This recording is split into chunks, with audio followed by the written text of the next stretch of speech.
নমস্কার। তো আমরা প্রতিনিয়ত দেখছি পাকিস্তান থেকে পাকিস্তানের প্রত্যেকটি বড় বড় নেতা যা বলেন, এমনকি তাদের হচ্ছে বিভিন্ন মন্ত্রী তারা বলছে ভারতবর্ষ এই 24 ঘন্টা, এই 36 ঘন্টা, এই 48 ঘন্টা পরে অ্যাটাক করে দেবে। কিন্তু আমরা তো বলেছি ভারতবর্ষ কিন্তু অ্যাটাক করছে না। এটা কেন? তার এর পিছনে একটা স্ট্র্যাটেজি আছে। এটা স্ট্র্যাটেজি আপনার ছোটবেলায় গল্প করেছিলাম না, যে বাঘ এলো, আমাকে বাঁচাও, আমাকে বাঁচাও। তো সেরকম পাকিস্তান অন্যান্য দেশগুলোকে যে ভারত অ্যাটাক করবে এটা বুঝিয়ে বুঝিয়ে বলছে আমাকে সাহায্য করো, আমাকে সাহায্য করো। কিন্তু ভারত অ্যাটাক করছে না।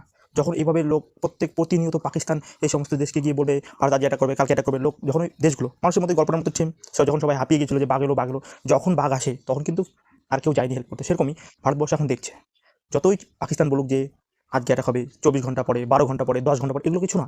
যতক্ষণ অবধি ভারত নিজের সুবিধা হয়নি, নিজের সুবিধা মতো নিজে কোথায় অ্যাটাক করবে সেটা দেখবে, তবে অ্যাটাক করবে, পাকিস্তানের হয়ে না।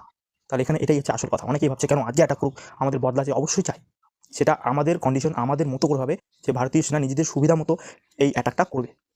এরকম অনেক গল্প হবে। ধন্যবাদ।